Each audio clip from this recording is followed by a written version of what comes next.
دکن میں اردو زبان کے ابتدائی نقوش کے بارے میں آئیے آج ہم جانتے ہیں۔ السلام علیکم ناظرین و سامعین، اگر چینل پر نئے ہیں تو سبسکرائب کریں، ویڈیو کو لائک کریں۔ دکن کا علاقہ ہمیشہ سے لسانی رنگا رنگی کا علاقہ رہا ہے، یعنی کہ دکن کا جو علاقہ ہے وہ ہمیشہ سے جو ہے زبانوں کا جو ہے کئی خاندان وہاں پر آتے جاتے رہے ہیں، اور وہ جگہ جو ہے دکن کئی زبانوں کے خاندان وہاں پر آ کر بسے بھی ہیں۔ یہ علاقہ ایک کثیر اللسان علاقہ کہا جاتا ہے، یعنی کہ کئی تعداد میں زبان بولی جانے والی علاقہ بھی کہا جاتا ہے، جہاں مراٹھی کے علاوہ کنڑ، تمل، تیلگو اور ملیالم زبانیں بھی رائج ہیں۔ ان زبانوں میں سے کنڑ، تمل، تیلگو اور ملیالم دراوڑ خاندان کی زبانیں ہیں، لیکن مراٹھی ایک جدید ہند آریائی زبان ہے۔ 10ویں سے 12ویں صدی کے درمیان کا عرصہ ہندوستان میں جدید ہند آریائی زبانوں کے آغاز و ارتقاء کا زمانہ ہے۔ 10ویں صدی سے لے کر 12ویں صدی تک کے بیچ کا جو زمانہ گزرا ہے وہ جو ہے وہ جدید ہند آریائی زبانوں کا زمانہ گزرا ہے۔ اسی دور میں اس علاقے میں ایک جدید ہند آریائی زبان کے طور پر مراٹھی کا بھی آغاز ہوا ہے۔ وہیں 13ویں صدی عیسوی میں دکنی ہندوی یا آج کی اردو زبان کا آغاز و ارتقاء بھی اسی زمین پر ہوا ہے۔ جو آج ہم اردو بول رہے ہیں وہ بھی اسی زمین پر اس کا آغاز ہوگا۔ اردو کے تمام مشاہیر دکن سے اردو کے رابطے کی پہلی کڑی علاؤالدین خلجی کے حملے 1296 کو قرار دیتے ہیں، یعنی کہ اردو کے بارے میں پہلی جو ہے اردو وہاں سے شروع ہوئی ہے۔ کہا جاتا ہے کہ اردو دکن سے جب شروع ہوئی تو پہلا جو اردو کا الفاظ جب آیا تو اس کا جو کارن وجہ جو ہے وہ علاؤالدین خلجی کے حملے سے 1296 میں جو آئے علاؤالدین خلجی، اسی وقت سے جو ہے وہاں پر شروع ہوا اردو زبان بولنے کا۔ خلجی کے حملے سے 2 سال قبل ہی 1294 میں گیانیشور سمادھی لے چکے تھے۔ وہی گیانیشور جو کہتے ہیں، یعنی کہ 1294 میں کہا جاتا ہے کہ گیانیشور جو ہے وہ وفات ہو چکے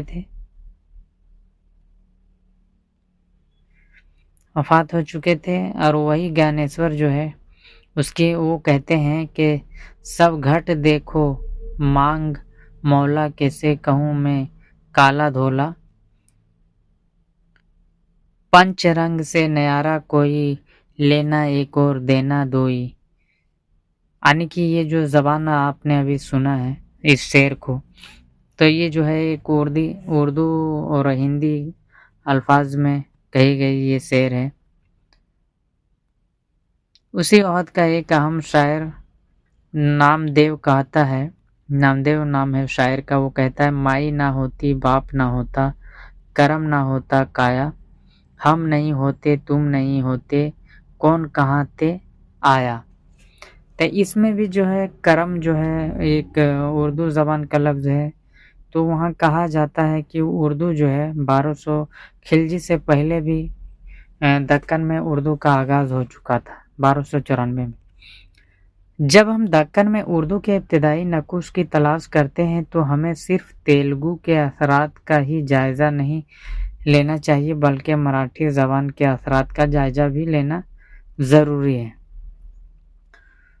سنت گیانیشور اور نامدیو کی زبان کا جائزہ لیں تو اندازہ ہوتا ہے کہ یہ زبان انتہائی صاف و شفاف زبان ہے۔ یعنی نامدیو کا اور گیانیشور کی اگر بات کی جائے تو ان کے شعر سے یہ صاف ظاہر ہوتا ہے کہ اس زمانے میں جو ہے 1294 کے دور میں جو ہے خلجی سے پہلے جو ہے ان کے زبانوں میں جو ہے صاف اور شفاف اردو اور ہندی کی جو ہے بھاشا دیکھنے کو مل رہا ہے، اور جو ہے اس میں جو ہے برج بھاشا، کھڑی بولی، پنجابی یا دکنی سے ہر طرح سے مختلف زبان بھی ہے، یعنی کہ جو ہے کھڑی، اس میں جو ہے کھڑی بولی، پنجابی یا دکنی سے جو ہے زبانیں دیکھنے کو ملتا ہے۔ لسانیاتی نقطۂ نظر سے دیکھا جائے تو اس زبان پر کسی زبان کے گہرے اثرات نظر آتے ہیں۔ اس میں جو ہے کسی زبان کا جو ہے گہرا نظر آ رہا ہے تو وہ مراٹھی کے اثرات ہیں، یعنی کہ اس زبان میں جو ہمیں نظر آ رہا ہے اس میں جو ہے مراٹھی زبان کا گہرا نظر آ رہا ہے۔ لسانیاتی نقطۂ نظر سے دیکھا جائے تو اس زبان پر کسی زبان کی گہری، یہ وہی زبان ہے جو مراٹھواڑہ میں خلجی و تغلق کے حملوں سے قبل ادب کا حصہ بن چکی تھی۔ یہ کہا جاتا ہے کہ تغلق اور خلجی کے حملوں سے پہلے جو ہے مراٹھواڑہ، یہ مراٹھواڑوں کے لیے ادب کا حصہ بن چکی تھی۔ خلجی و تغلق کی مراٹھواڑہ آمد سے قبل بھی یہاں اسلامی تہذیب کے اثرات پہنچ چکے تھے۔ کہا جاتا ہے خلجی اور تغلق کے حملے کے پہلے سے ہی یہاں اسلامی تہذیب کے اثرات جو نمونے ہیں وہ وہاں پہنچ چکے تھے، اسلامی لوگ وہاں بس رہے تھے۔ کہاں؟ دکن میں۔ سنت گیانیشور اور سنت نامدیو تیرتھ یاترا کی غرض سے شمالی ہند کا سفر کر چکے تھے۔ کہا جاتا ہے کہ سنت گیانیشور اور نامدیو جو ہے تیرتھ یاترا کی غرض سے شمالی ہند کا سفر، یعنی کہ دلی کا سفر کر چکے تھے۔ اس طرح پنجابی کے ساتھ ساتھ کئی جدید ہندیائی زبانوں کے رابطے میں بھی آ چکے تھے۔ خلجی و تغلق سے قبل جنوبی ہند کے علاقہ دکن کے علاقوں میں کئی صوفیاء کرام کی آمد کے دستاویزی ثبوت ملتے ہیں۔ کہا جاتا ہے کہ خلجی اور تغلق سے پہلے جو ہے جنوبی ہند میں، یعنی کہ دکن کی جانبی علاقوں میں جو ہے صوفیاء کرام کے آنے کی جو ہے کچھ نمونے ملتے ہیں، اور ان کے جو ہے کچھ دستاویز، یعنی کہ کاغذات، ان کے لکھے ہوئے ان کی باتوں کے بارے میں کچھ جانکاری ملتی ہے۔ دکنی زبان اور اردو زبان کے رشتوں کی بات کرتے ہوئے ہمیں ہمیشہ یہ خیال رکھنا چاہیے کہ جسے آج ہم اردو کہتے ہیں اسی زبان کو 19ویں صدی کے اختتام، یعنی کہ 19ویں صدی کے آخری حصے تک جو ہے کئی ناموں سے پکارا جا چکا ہے۔ اسے کبھی ہندی، ہندوی یا ہندوستانی یا گجری یا دکنی یا اور مسلمانی بھی کہا گیا ہے، تو کبھی اس کا جو ہے زبان اردو معلیٰ کہا گیا ہے، تو کبھی زبان اردو شاہی کہا گیا، یعنی کہ بادشاہوں کے دور کا زبان کہا گیا ہے، یا پھر کبھی محاورہ شاہ جہاں آباد بھی کہا گیا ہے، کیونکہ شاہ جہاں کے دور میں جو ہے اردو بہت زیادہ پھلا پھولا ہے، اس لیے شاہ جہاں محاورہ شاہ جہاں آباد کہا بھی گیا ہے اور ریختہ بھی کہا گیا ہے۔ پہلی بار غلام ہمدانی مصطفیٰ نے اسے اردو زبان کا نام دیا ہے۔ پہلی بار جو ہے غلام ہمدانی مصطفیٰ نے اسے اردو زبان کا نام دیا ہے۔ دکن میں بھی ابتدا میں اسے ہندی، ہندوی یا ہندوستانی ہی کہا گیا ہے۔ دکن میں جو ہے شروع میں جو ہے ہندی، ہندوی یا ہندوستانی کہا گیا ہے، نام سے پکارا گیا ہے اردو زبان کو، لیکن بہمنی عہد میں اسے دکنی کے نام سے موسوم کیا گیا۔ بہمنی سلطنت جب تھی تو اسے جو ہے دکنی کا زبان کہا جاتا تھا، کیونکہ اس وقت دکن میں جو زبانیں بولی جاتی تھی اسے اسی دور کا اس زمین میں بولی جانے والی زبانوں کو دکنی زبان کہا جاتا تھا۔ علاقہ دکن دراصل ایک جغرافیائی و سیاسی اکائی کا نام ہے۔ کہی جائے تو سیاسی سطح پر اسے وہ علاقہ کہا جا سکتا ہے جہاں مغلیہ حکومت کی سرحدیں ختم ہوتی تھیں۔ جغرافیائی سطح پر اسے کوہ وندھیاچل سے جنوب کی جانب کا نچلا علاقہ کہا جا سکتا ہے۔ جبکہ لسانی سطح پر اسے ہند آریائی زبانوں کا سرحدی علاقہ بھی کہا جا سکتا ہے۔ کہا جا رہا ہے کہ مغلیہ حکومت کی اگر سرحد ختم ہونے کی بات کی جائے تو وہی دکن ہے۔ جغرافیائی سطح پر اسے کوہ وندھیاچل سے جنوب کی جانب کا نچلا علاقہ بھی کہا جاتا ہے، جبکہ لسانی سطح پر اسے اگر بات کی جائے تو ہند آریائی زبانوں کا سرحد بھی کہا جاتا ہے وہ علاقہ۔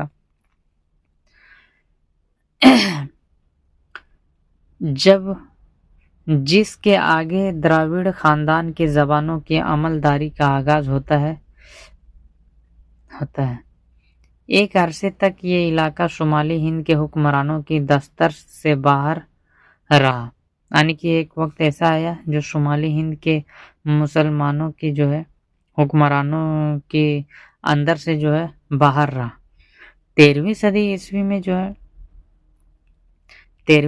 عیسوی کے آخر میں علاؤالدین خلجی نے پہلی بار اس علاقے کا رخ کیا اور اس کے فوری بعد 14ویں صدی عیسوی کے اوائل میں محمد بن تغلق نے دولت آباد کو صدر مقام بنانے کا تاریخی فیصلہ کیا۔ یہی دو واقعات دکن میں اردو کے آغاز و ارتقاء کا سبب بنے، لیکن دکن میں اردو کے آغاز و ارتقاء میں صوفیوں اور سنتوں کا بھی اہم کردار ہے۔ کہا جا رہا ہے کہ خلجی کے حملے کا بعد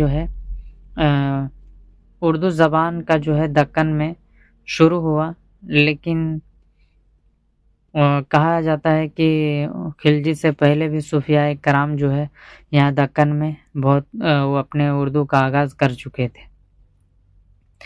خاندان خلجی کا سب سے شجاع بادشاہ علاؤالدین خلجی نے سب سے پہلے دکن کا رخ کیا۔ سب سے پہلے دکن کا رخ علاؤالدین خلجی نے کیا تھا، ٹھیک ہے۔ دکن کا پہلا فاتح علاؤالدین خلجی 1296 میں دیوگیر پہنچا، لیکن اس سے قبل ہی دکن اور بالخصوص مراٹھواڑہ میں متعدد صوفیاء کرام مختلف مقامات پر پہنچ چکے تھے۔ کہا جا رہا ہے کہ 1296 عیسوی میں علاؤالدین خلجی سب سے پہلے دکن پہنچا، دیوگیر پہنچا، جہاں پر مراٹھواڑے لوگ وہاں پر رہتے تھے، لیکن اس سے پہلے صوفیاء کرام وہاں مختلف مقامات پر پہنچ چکے تھے۔ بہت ایسے علاقے تھے جہاں پر صوفیاء کرام بہت پہلے علاؤالدین خلجی سے پہلے پہنچ چکے تھے۔ ان حضرات میں سے بیشتر ایسے ہیں جن کی معلومات ہم تک نہیں پہنچ سکی ہے۔ ایسے صوفیاء کرام ہیں جن کا معلوم ابھی ہم تک پہنچ نہیں سکی ہے، جن کی وجہ سے اردو کا زبان وہاں یوں کہا جائے تو وہاں پر صوفیاء کرام کے تحت طرف سے وہاں آغاز بہت پہلے ہو چکا تھا، کیونکہ صوفیاء کرام عوام کو سمجھانے کے لیے اپنے دین کی باتوں کو، نبی کریم صلی اللہ علیہ وسلم کی شریعت کو اور نماز وغیرہ کے بارے میں، تمام چیزوں کے بارے میں سمجھانے کے لیے اسے عوامی زبان بھی بولنے کا بولنا ضروری ہوتا تھا، جسے صوفیاء کرام کچھ تھوڑا بہت سیکھتے تھے ان سے، عوام سے، اور صوفیاء کرام نبی کریم صلی اللہ علیہ وسلم کی شریعت کو بتانے کے لیے شریعت کے حساب اپنی زبانوں کو، عربی یا فارسی کی زبانوں کو تھوڑا بہت استعمال کر کے لوگوں کو بھی سمجھاتے تھے، جس سے وہ سن کر دکن والے صوفیاء کرام کے عربی فارسی کے الفاظ بھی اخذ کرتے تھے، اپناتے تھے اور سن کر سیکھتے تھے۔ اسی طرح صوفیاء کرام بھی دکن کے عوام کی زبانوں کو، ان کے سوالات ہو یا کسی بھی طرح کے چیز ہوں جن سے صوفیاء کرام سے پوچھی جاتی ہوں گے، تو صوفیاء کرام بھی ان کی زبانوں کو اشارے سے یا کسی بھی طرح سے سمجھتے ہوں گے، اور ان کے بولنے کی زبان تھی اسے سیکھتے ہوں گے، ٹھیک ہے۔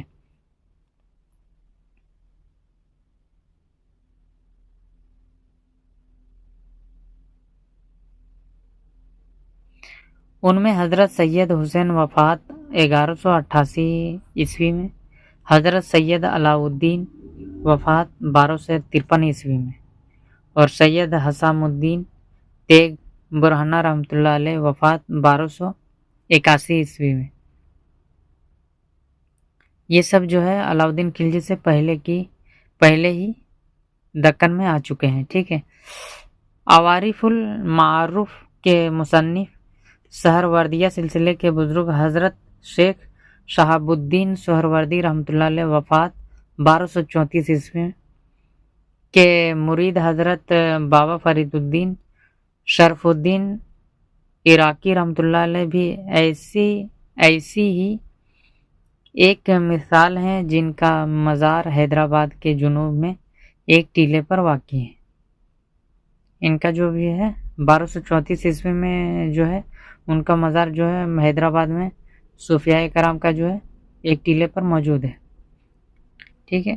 تو یوں اس سے یہ معلوم ہو جاتا ہے کہ صوفیاء کرام جو ہے خلجی سے پہلے ہندوستان میں دکن کے علاقے میں پہنچ چکے تھے۔ مراٹھواڑہ میں دولت آباد، خلد آباد، اورنگ آباد کے تمام صوفیاء کرام کا تذکرہ کہیں نہ کہیں مل جاتا ہے، لیکن حضرت مومن عارف باللہ رحمۃ اللہ علیہ دولت آباد کا تذکرہ کہیں نہیں پایا جاتا ہے، ان کا جو ہے تذکرہ کہیں نہیں پایا جاتا ہے۔ اس کی وجہ یہ ہے کہ آپ علاؤدین خلجی کی آمد سے بہت پہلے دیوگیر دولت آباد تشریف لا چکے تھے، جیسے ان کا کوئی پروف نہیں مل رہا اس کے کب یہ ہوئے، لیکن اس کا مزار وہاں پر ہے، جس کے وجہ سے یہ معلوم ہوتا ہے کہ علاؤدین خلجی سے کئی زمانہ پہلے جو ہے وہ آ چکے ہیں، جس کے وجہ سے ان کے کوئی نام و نشان، ان کے بارے میں کوئی جانکاری نہیں حاصل ہے۔ نہیں تو خلجی کے زمانے میں آتا تو اتہاس میں جو ہے ان کے ساتھ ساتھ ان کا بھی ذکر ہو جاتا، ٹھیک ہے۔ اس کی وجہ یہ ہے کہ آپ علاؤدین خلجی کی آمد سے بہت پہلے دیوگیر دولت آباد تشریف لا چکے تھے۔ دولت آباد کے راجہ رام دیو کی ایک بیٹی آپ کی مرید بھی تھی، جس کا مزار آپ کے روضے سے ملحق کی سٹا ہوا ہے۔ یہ بھی کہا جا سکتا ہے کہ اس وقت دیوگیری اور اطراف کہ دیوگیر کے طرف جو ہے آپ کے ارادت مندوں کا ایک وسیع حلقہ بھی موجود تھا، کہ ان کے چاہنے والے دیوگیر کے علاقوں میں جو ہے بہت زیادہ چاہنے والے تھے۔ اردو کی قدیم شکلوں کی بات کی جائے تو بعض ماہرین یہ بھی کہتے ہیں کہ دکنی ہی دراصل اردو کی قدیم شکل ہے۔ کہا جاتا ہے کہ دکنی اردو زبان جو ہے اردو کی قدیم شکل ہے۔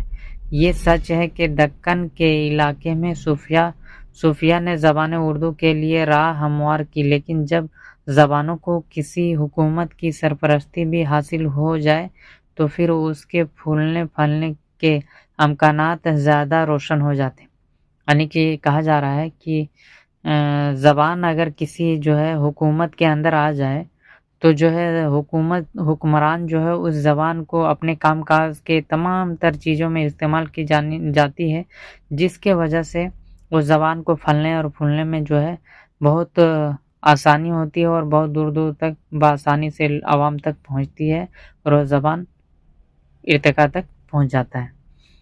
1347 عیسوی میں دکن کے امیران سدہ نے خود مختار بہمنی سلطنت قائم کر لی۔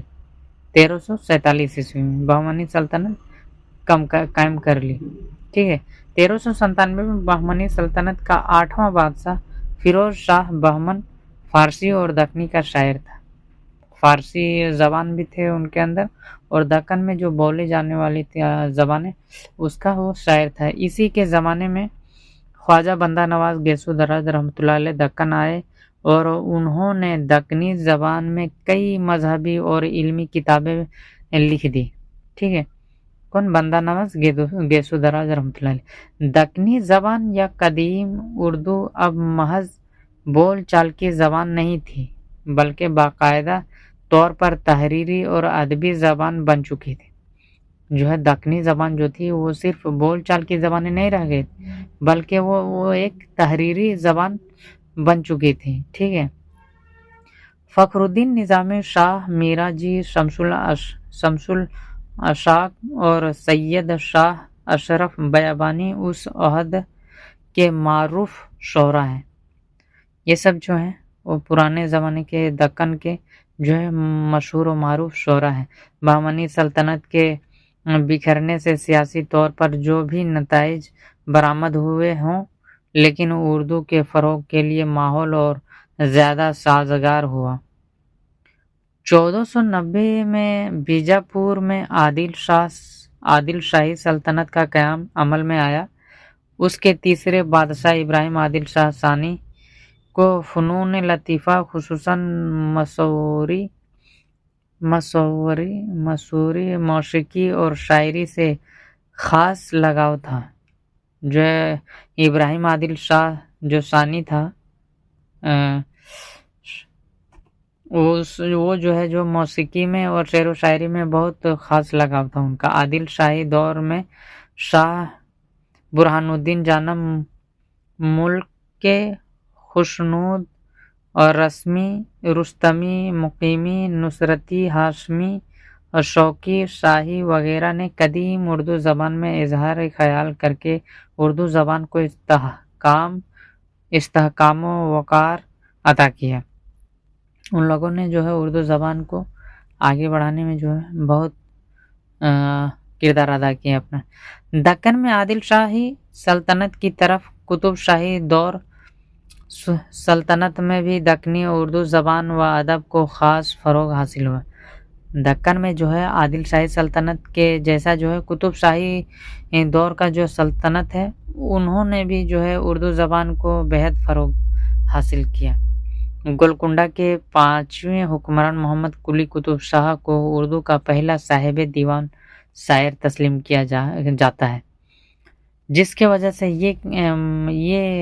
یہ ہوتا ہے کہ وہ جب ایک شاعر تھے تو وہ ایسا نہیں کہ وہ اپنے خود سنتے ہوں گے، شعر و شاعری اپنے سلطنت میں جو ہے بیٹھا کر اس زمانے کی ریتی رواج تھی کہ دور دور جتنے بھی اگل بغل علاقے میں جو بھی اس کے حکومت کے اندر بسنے والے جتنے بھی لوگ تھے جو شاعری کرتے تھے وہ کیا ہے دربار میں آ کر اپنے شاعری کو سنایا کرتے تھے، جس سے جو ہے زبان کو اس میں جو ہے بہت شعر و شاعری میں زبان کو دیکھا جاتا ہے کہ الفاظ کوئی اچھا الفاظ استعمال کرتا ہے جس سے لوگ متاثر ہوتے ہیں، اور اس طرح جو ہے لوگ عوام جو ہے ایک الفاظ کو فارسی، اردو اور دکنی زبانوں کو ملا جلا کر جو شاعری ہونے لگی تو عوام کو سمجھنے میں بھی آسانی ہوئی، اور لوگ اس طرح جو فارسی اور عربی کے بھی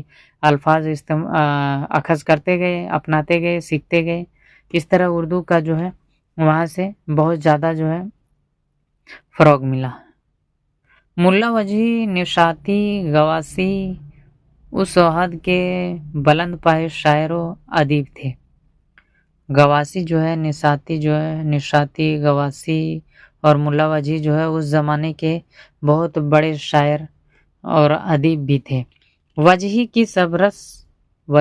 وجہی کی جو ہے سبرس اردو کی پہلی نثر ادبی کتاب ہے، یعنی کہ اگر اردو کی جو ہے پہلی اگر نثری کتاب لکھی جانے والی کتاب میں اگر کہی جائے تو ملا وجہی کی سبرس پہلی کتاب مانا جاتا ہے، جو مزاحیہ طرز اسلوب میں لکھی گئی، یعنی کہ ہنسی مذاق کے طور پر لکھی گئی ہے۔ ولی دکنی دکن کے سب سے مشہور و مقبول شاعر ہیں۔ ولی دکنی جو ہے دکن کے مشہور و مقبول شاعر ہیں۔ مذکورہ بالا سبھی شعراء ادبا نے ہندوستان خصوصاً سرزمین دکن کے سماجی اور تہذیبی حالات اور ماحول کو اپنی تخلیقات میں کامیابی کے ساتھ جس طرح پیش کیا ہے وہ اردو زبان کی ترقی نیز ہندوستانی معاشرت کے ابتدائی نقوش کی انمول مثال بن گیا ہے۔ گولکنڈہ کی قطب شاہی سلطنت کا قیام 1512 عیسوی میں عمل میں آیا۔ اس کا قائم کرنے والا سلطان قلی قطب شاہ تھا، جو خود بھی اردو زبان و ادب کا شیدائی تھا، چاہنے والے تھے، ماننے والا تھا۔ اور بولنے والا تھا، شعر و شاعری بھی وہ بھی کرتے تھے۔ قطب شاہی کا 5واں فرما رواں محمد قلی قطب شاہ جو ہے اردو کا بلند پائے اور بے مثال شاعر بھی تھا۔ اسے اردو کے پہلے صاحب دیوان شاعر ہونے کا اعزاز حاصل ہے۔ اردو کا پہلا صاحب دیوان شاعر ہونے کا اعزاز حاصل ہے۔ اس کی کلیات میں تقریباً تمام شعری اصناف پر طبع آزمائی ملتی ہے۔ شعر و شاعری کے جتنے بھی اصناف سخن ہیں، غزل ہو، رباعی ہو، مرثیہ ہو، چاہے جس طرح کے بھی ہو، وہ تمام جو ہے شعری اصناف پر اپنا جو ہے دل آزما چکے ہیں۔ قطب شاہی عہد ہی میں ہمیں ملا وجیح جیسا شاعر و نثر نگار ملتا ہے، جس کی نثری تصنیف سبرس اردو کے کلاسیکی ادب کا سرمایہ ہے۔ اسی عہد میں ہمیں ابن نشاطی، گواسی جیسے باکمال شاعر بھی ملتے ہیں۔ یہ حقیقت ہے کہ اردو زبان کی جائے پیدائش شمالی ہند کی سرزمین ہے، لیکن ادبی حیثیت اسے پہلے دکن میں حاصل ہوئی۔ کہا جا رہا ہے کہ اردو زبان کی اگر جائے پیدائش کے بارے میں اگر کہی جائے تو شمالی ہند یعنی کہ دہلی کی جانب، دہلی کی سرزمین ہے شمالی ہند، لیکن دہلی کی سرزمین اگل بغل کے علاقے ملا کر ہیں، لیکن جو ہے اگر ادبی حیثیت سے اگر کی جائے بات ادب لکھنے کی، جسے کتاب کی حیثیت میں اگر دیکھی جائے تو سب سے پہلے دکن میں حاصل ہوئی اردو سے لکھنے والی نثر نگاری، اور ولی کے دیوان اور ان کی دہلی آمد کے بعد، ولی کا جو دیوان جو ہے جب دہلی آیا، دہلی آنے کے بعد دہلی میں اردو ادب کو باقاعدہ فروغ حاصل ہوا، لیکن زبان کی حیثیت سے اردو زبان نے یہاں مضبوطی کے ساتھ اپنے قدم جما لیے تھے، اور اس کی ترقی نیز مقبولیت میں تیزی کے ساتھ اضافہ ہو رہا تھا۔ دہلی کی ٹکسالی زبان اور محاورے نے عوام و خاص میں مقبولیت حاصل کر لی تھی۔ شمالی ہند کے وہ فنکار جو فارسی زبان میں شعر کہہ رہے تھے، اب اردو زبان کو بھی اظہار کا وسیلہ بنانے لگے تھے۔ یعنی کہ جو ہے دہلی میں جو ہے شمالی ہند کی جانب جو ہے جو شعراء تھے وہ فارسی زبان میں شعر و شاعری زیادہ کیا کرتے تھے۔ جب ولی دکنی کا جو ادھر اس کا جو ہے دیوان آیا تو یہاں کے لوگ جو ہے اردو زبان میں جو ہے شعر و شاعری کرنے کا جو ہے خیال بہت اور اظہار بہت زیادہ شوق سے کرنے لگے۔ اس طرح ہم دیکھتے ہیں کہ اردو کے ابتدائی نقوش کی تلاش کرتے ہوئے جب ہم دکن پہنچے تو ہمیں معلوم ہوتا ہے کہ دکنی دراصل اردو کی ایک شکل ہے۔ جب دکن کے بارے میں ہم دیکھیں، دکن میں اردو کے بارے میں تلاش کیے تو یہ معلوم ہوتا ہے کہ دکنی اردو جو ہے دراصل اردو کی ایک شکل ہے، لیکن دکنی اردو کے ارتقاء کو سمجھ بغیر ہم اردو زبان کے ابتدائی نقوش کی تلاش نہیں کر سکتے۔